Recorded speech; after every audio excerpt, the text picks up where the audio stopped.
Wow.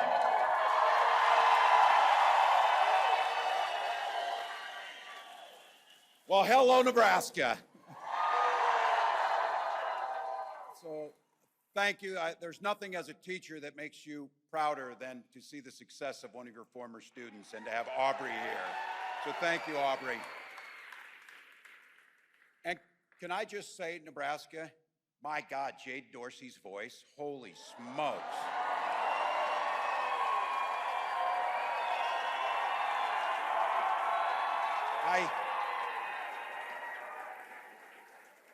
I don't want to get ahead of ourselves, but maybe she will need to do something in January too.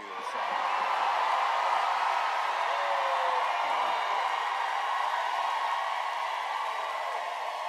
Wow.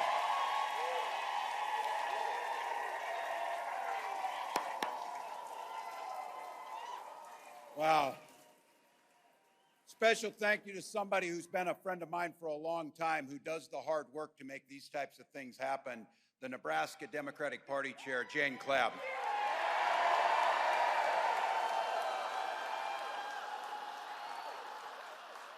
And her husband, Scott, who's along for the ride. So, Jane, so incredible. Look, it's incredible. You saw it here. It's great. Someone I've gotten an opportunity to know, the person who's going to be your congressman come January, Tony Vargas. So.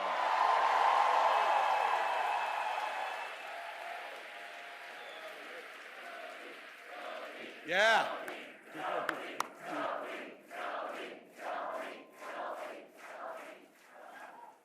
And anybody willing to put themselves out there and run, I have to tell you, take a hard look at Preston Love. We need somebody who's listening to you. Take a hard look. Take a hard look. Well, I have to admit, it feels pretty good to be back home. So you might have seen, yeah, things got pretty exciting for me over the last 10 days, but not just for me. If you didn't notice, a few people showed up in Philly last week.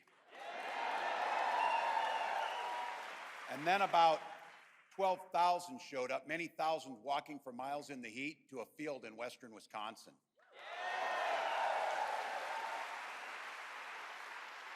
Then at that time, the largest rally of the campaign showed up in Detroit, Michigan.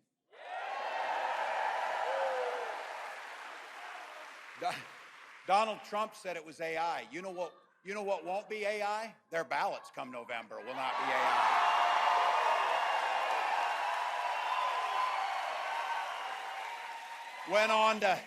Went on to Arizona to have the largest rally that we're told, the largest rally in Arizona history was there.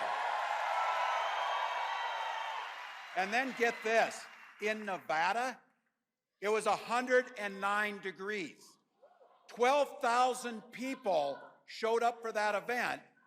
4,000 people waited in line. 4,000 people waited in line.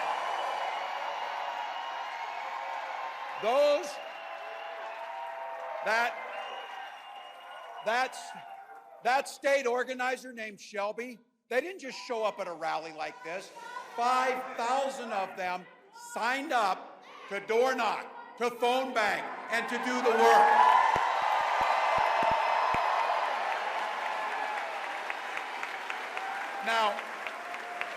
Now Shelby ended up going to urgent care to get an IV because it was 109 degrees out. She knows what this is about. She knows what's at stake. Look, those tens of thousands across this country showed up for the very same reason that you took. You could have been anywhere on a beautiful Nebraska Saturday in late summer, but you chose to be here.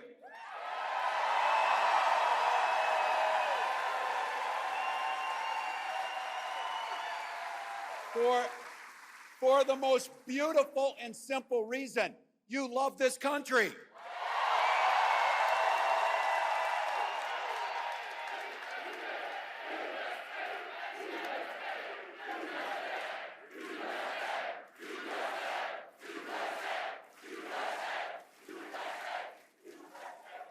Look, I know firsthand about this place. The people in this state are decent people who show kindness, who show generosity. And you know what I also know about this state? Nebraskans don't fear the future. You make the future.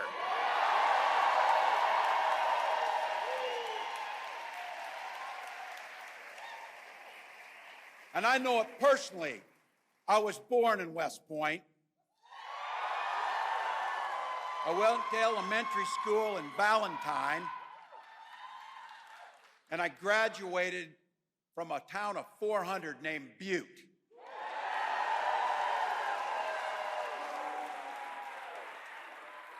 I had 24 classmates. Some of them are here today.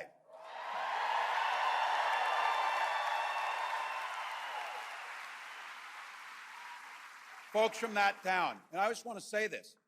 I don't know what their politics are, but I've known their friendship. I've known their kindness. And when our family was down on the luck, they were there for us. I hope I've done the same for them.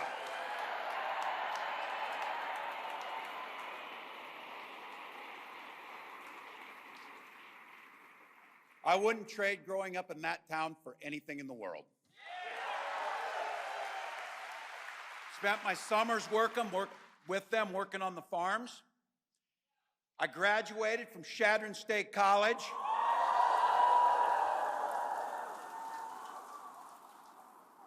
For folks outside of Nebraska, you usually refer to it as Yale of the Midwest.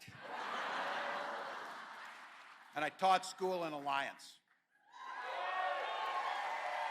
Now here I have to be a little careful.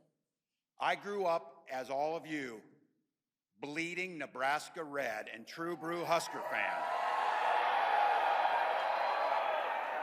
But now I'm but now I'm the governor of Gopher Nation. So I know. Look, I'm gonna play it safe. Go Mankato West Scarlets. Never close the yearbook. Never close the yearbook. Look, my mom and dad and those people I grew up with, they taught me some things in those communities. Show generosity towards your neighbor. Work for a common good. They also taught us, and this is for all the people outside of Nebraska, they taught us that chili and cinnamon rolls is the most...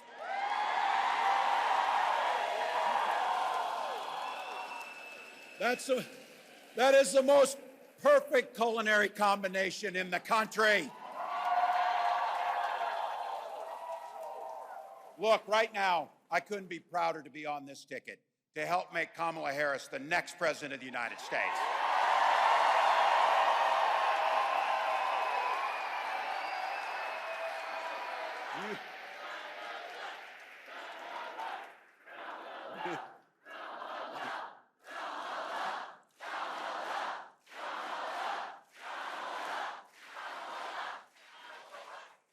I'm taking these guys with me everywhere we go. Look, you've heard the vice president say this. She said, only in America could a woman from Oakland, California, who worked shifts at the local McDonald's while she got her degree, be our nominee for president of the United States.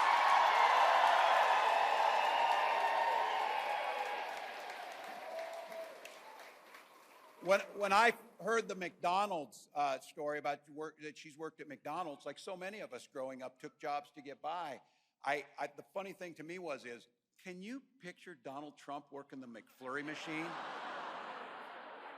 Oh, he knows us. He knows us. He couldn't work the McFlurry machine. Many of you in here did.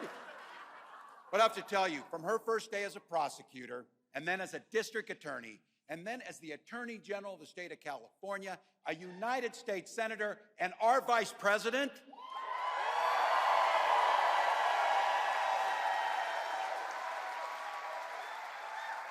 Kamala Harris has been on your side fighting for you every step of the way.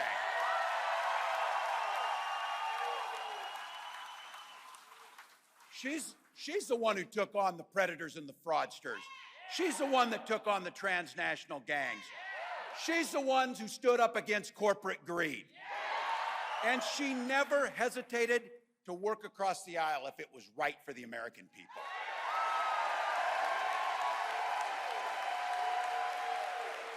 For all the things she's done over the last 10 days, I have to tell you one of the things I'm most grateful for. She has brought the joy out in this country. Smile.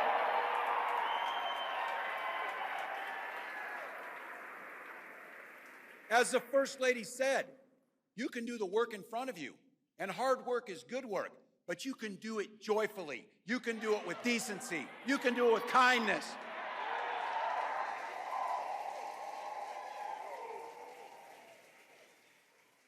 And my community, this state, taught me a little something about a shared commitment. My dad served in the Army during the Korean War.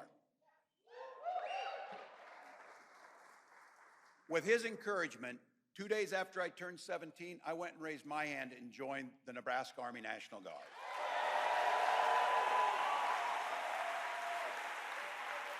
I had the privilege of wearing this nation's uniform for 24 years.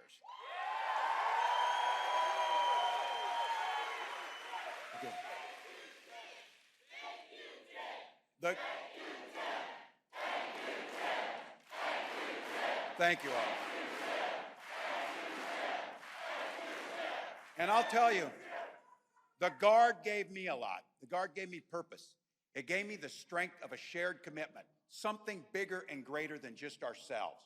And just as it did for my dad and millions of others, it gave me the GI Bill and a shot at a college education.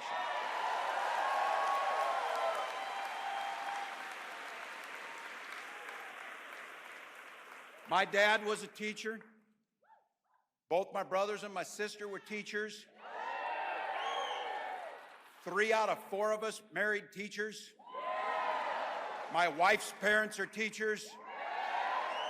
3 of 4 of her siblings are teachers.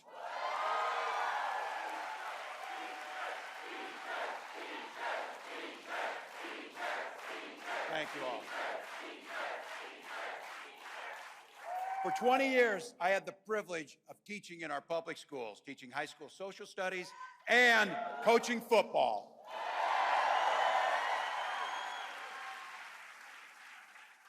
To a state championship, too, so. But it was my students and my players who really inspired me to run for office.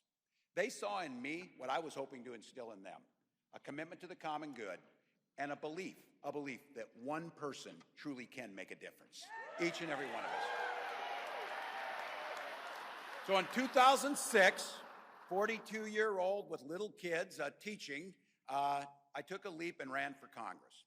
I didn't know it at the time, but in that district that I ran in, there had been one other Democrat since 1892. But even though that district was red, my neighbors graced me with the opportunities to represent them in the United States House of Representatives.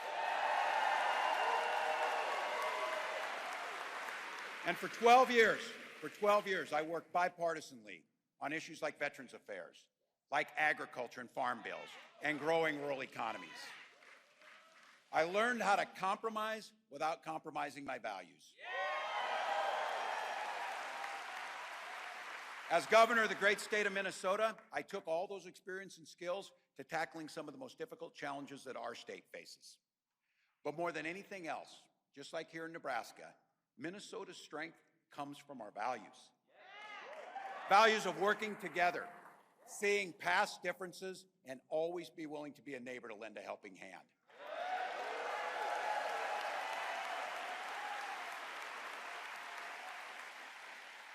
Those are the values I learned out in Valentine. Those are the values that I learned out in Butte. Those are the values I learned with these people who are here, that I tried to instill in my students, that I took to the United States Capitol and took to our state capitol. Now it's time for Vice President Harris and I, as we're running on these values, let's take them to the White House. Let's take them to the White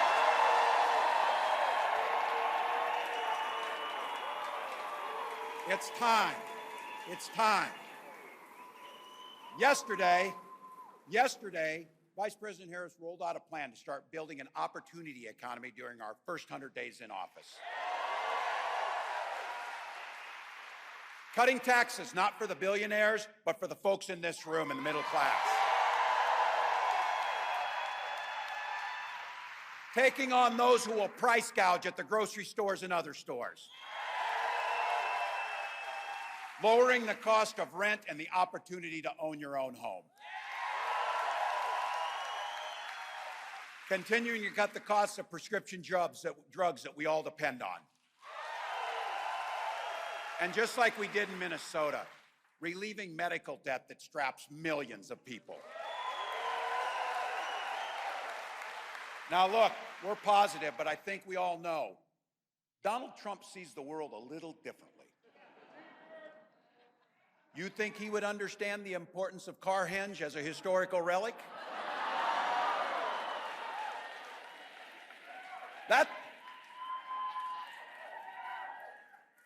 The British made a replica of it out of stone. It's so important, so just so we know. Or do you think he would know the joy of tubing and swimming the Niobrara as we do in the summer?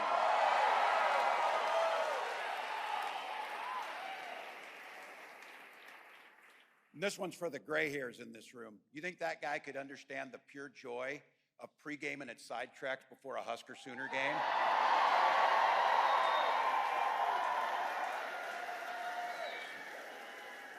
All I can say about that, too, is I'm glad there weren't video cameras around at the time. So we've been there. Look, in Nebraska, you got a slogan here. Nebraska, it's not for everyone. Well, it sure ain't for Donald Trump, I'll tell you that.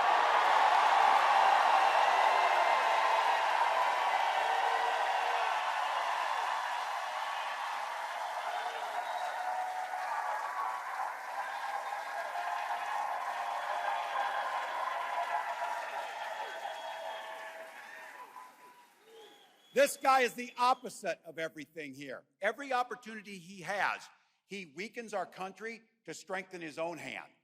He mocks our laws. He sows chaos and division amongst us. And that's not even counting the time he was president. So look, I want to be clear because I know where I'm at and I know my family. Many of you can probably remember when Republicans talked about freedom, they meant it. They would have never turned their back on our allies. The traditional Republican Party before Donald Trump contributed much to this state and this great nation. But he's not that. Today, when they talk about freedom, they mean the government should be free to invade your exam room. Or that corporations should be free to pollute the air and water. Banks should be free to take advantage of the least fortunate. Look, in Minnesota, we respect our neighbors and their personal choices. Here in Nebraska, it's the same way. We might not make those choices for ourselves, but we live by the golden rule. And that golden rule is, mind your own damn business. Mind your own damn business.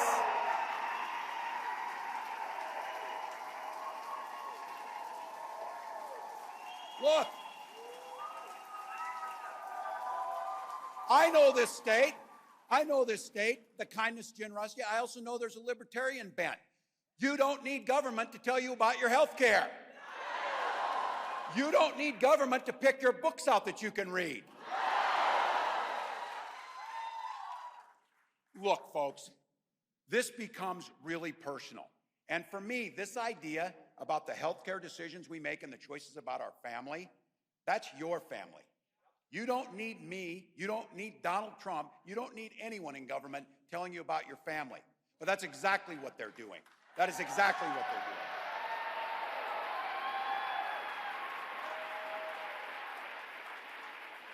doing. If you're an old school libertarian, Republican, Nebraskan, this is the ticket for you. This is the ticket for you.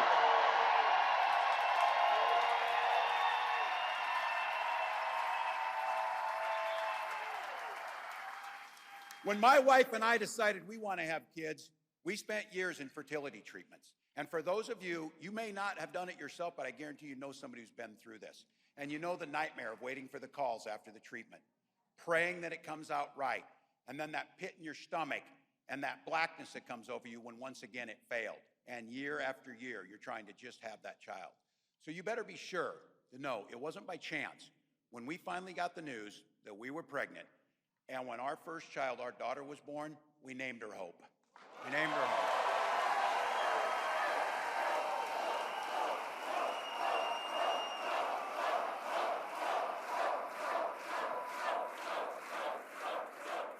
So when this ticket talks about freedom, we mean the freedom to make your own health care decisions. Make them yourself. And we mean that your children should be free to go to school without worrying about being shot dead in their classroom.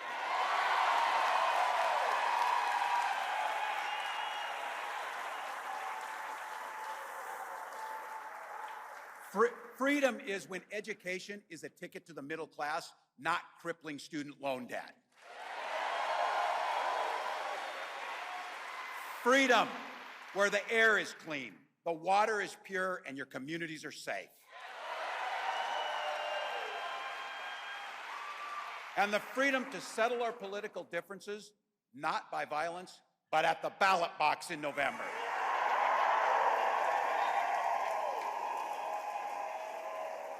That's what this is about. That's how simple this is. What direction are we going to go in? Donald Trump, he wants to take us backwards to a time where people didn't have that vote. We're not going back. We're not going back.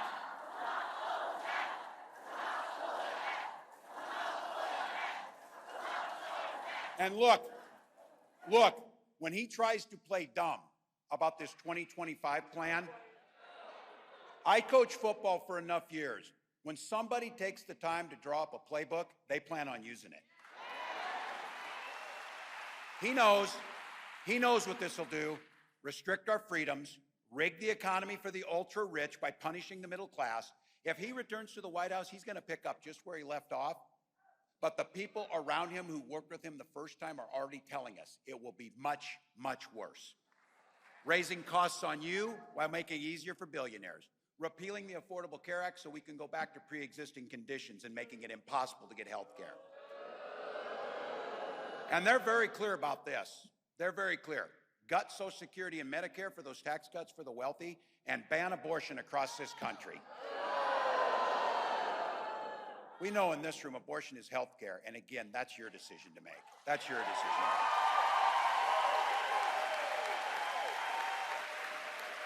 to make.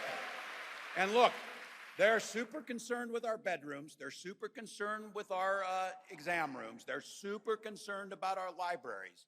And I have to tell you, yeah, when they make decisions about your health care, yes, it's weird, but it's worse than that. It's dangerous. When they try and cut Social Security for our seniors like my mom who've earned it, that's not just weird, it's cruel. And when they try, which they did and will again, when they try to overturn fair elections, that's not just weird, that's un-American. That is un-American.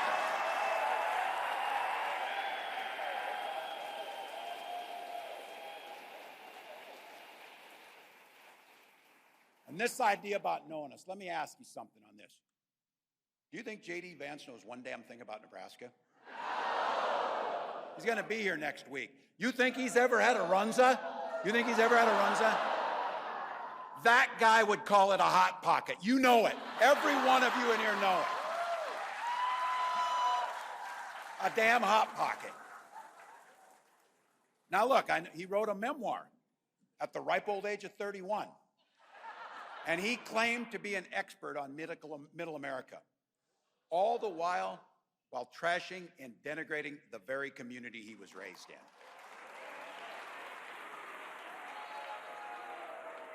Look, folks, in the heartland and in Nebraska and in Minnesota, we don't need a Yale-educated philosophy major backed by billionaire venture capitalists to tell us who we are. We know who we are. We know who our neighbors are.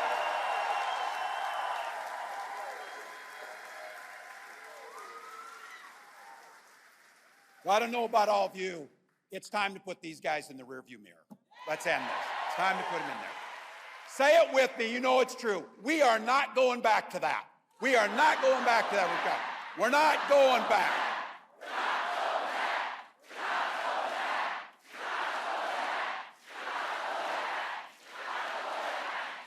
So look, over the next 80 days, Vice President Harris and I will be across this country. Tomorrow, I'll be up working Western Pennsylvania. And I guarantee you, Western Pennsylvania knows a little about football and they know a little about neighborliness too up there.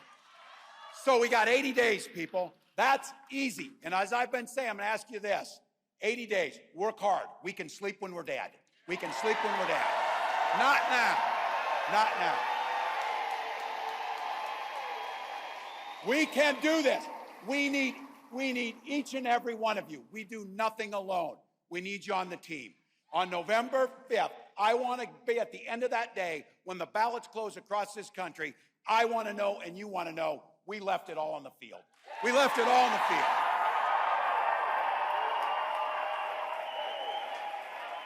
Leave it on the field. Because each and every one of you believe exactly what Kamala Harris believes. We believe in the promise of America. We just have to fight. We just have to fight for it. Because as the next president of the United States says, she says it often, when we fight, we win. When we fight, we win. When we fight, we win. Thank you, Nebraska. Let's go.